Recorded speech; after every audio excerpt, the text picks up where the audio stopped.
What's up, guys? Nightingale here, bringing you a Sweet Temptations Valentine unit character overview. Now, I just want to cover these really quickly because we talk about the Valentine's units briefly in some of the videos, but I want to just put this in its own video so you guys can have your own information, and we're going to talk exclusively about these units, whether they're good or not, or whether you should even pull for them the next time they come around. The reason I want to also get this out is Halloween has a potential to bring these units back out because they're part of that group of characters. So there's a chance that you should see the Valentine's units, the New Year's units, and the Halloween units all on one banner. That's typically where they belong. So I just wanted to get this out here, and let's start talking about the three units. First off, let's talk about Jenna. All right, so Jenna. Jenna is the only one of the three that is classified as a frontline unit. And a frontline unit is one of the first three characters. Why is she a frontline unit? Because her kit is pretty decently built for the Red Demon. Now, is she the best damage out there? No. But her kit has some pretty good utilities, and that she earns her spot. Yes, she earns her spot for the frontline units. So let's talk about her kit really quick.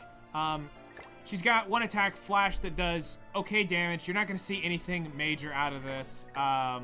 It says it restricts recovery related stats, but again, you're not really worrying about this too much. It's just an okay damage card. The big thing here is her Bright Shot, which is her cancel stance. This is awesome.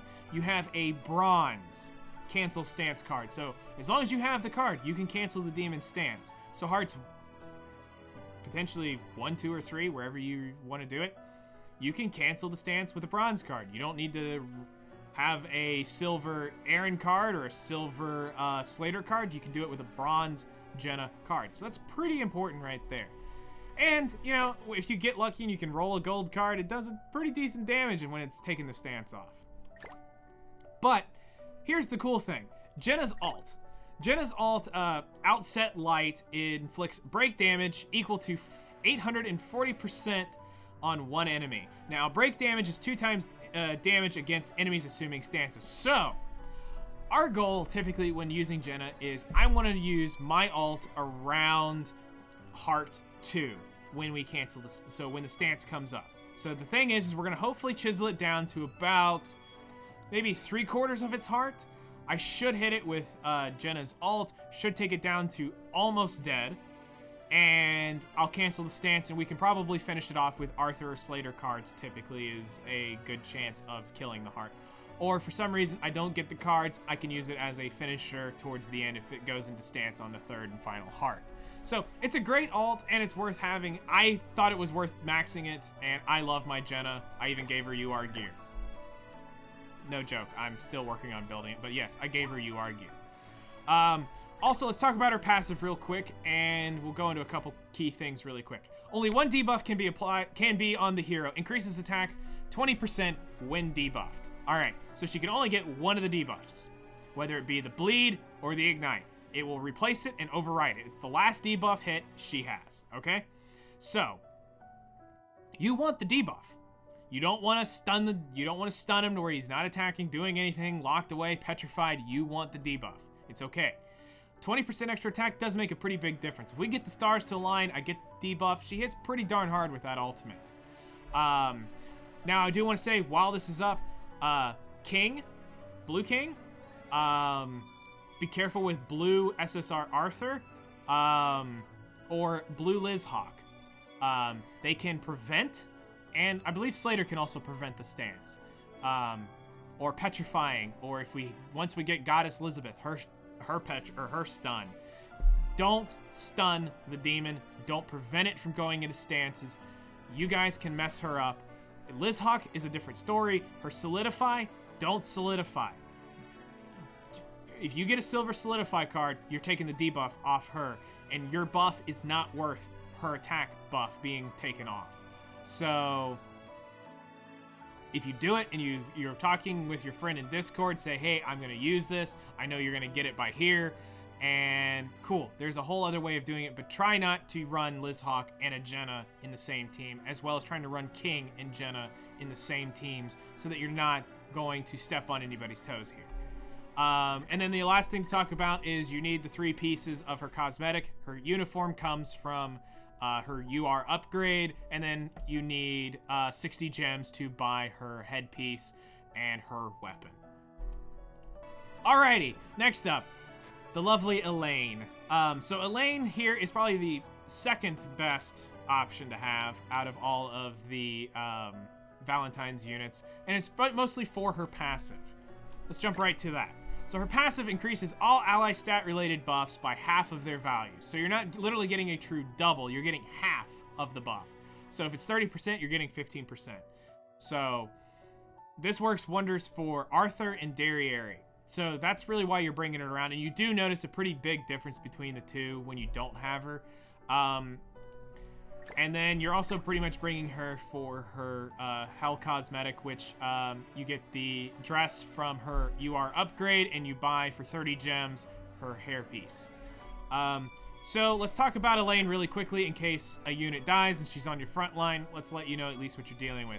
She's basically got Escanor's card here, Slicing Winds. It's okay. It does okay damage. Again, this is Elaine. My Elaine's level 60. She's not really there for damage. This is a kind of a unique, cool card. I've used it a couple times just because, well, somebody died. Typically Gother, Arthur, occasionally Derriere. Occasionally Derriere. Yeah, feels bad. But basically, you can get it applied. I've had it hit, and you can get defense down by 20 up to 40%. And then it's just Elaine's ult. Cancel buffs and stances, whoop-de-doo. You're probably never going to see the ult because you've killed it before you're going to get Elaine's ult. All right, next up. Alrighty, the lovely waifu Zaneri. So Zaneri is probably the least useful out of the 3 units, since she does not really apply anything passive-wise, attack-wise. She's mostly here for her cosmetic. So again, as per usual with the Valentine's units, the dress comes from the UR upgrade, and then you have to buy the bracelet and the hair for 30 gems apiece.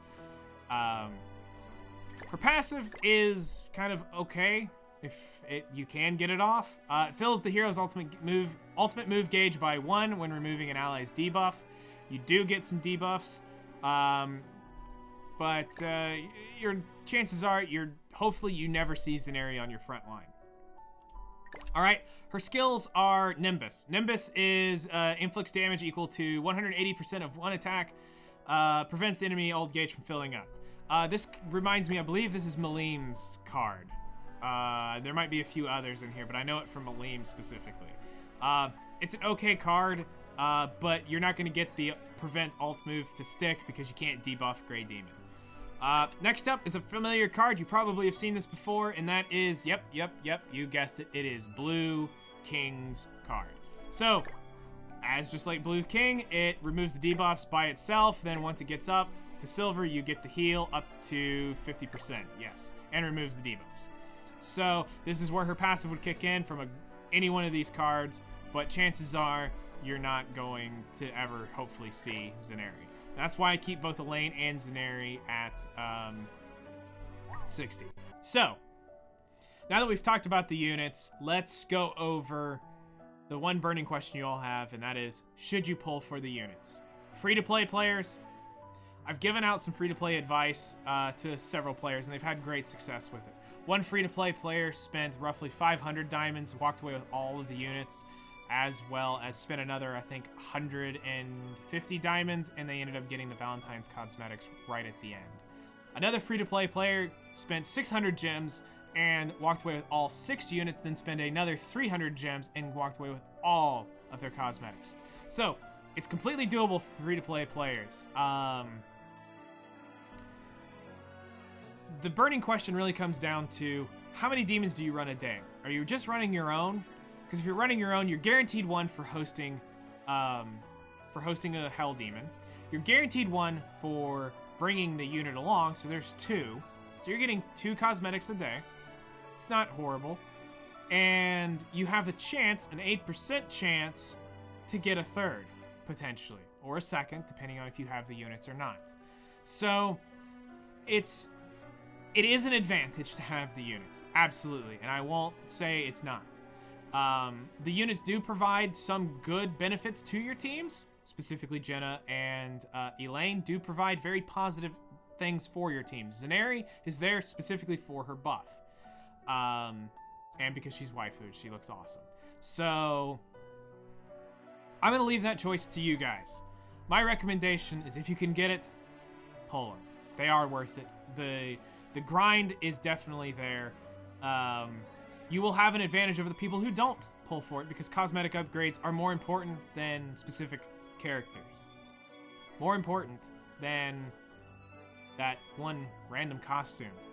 More important than probably you realize because the cosmetic upgrades are gonna make the difference in CC really in the end. UR gear is important, Super Awakenings will be important, but so are cosmetic upgrades.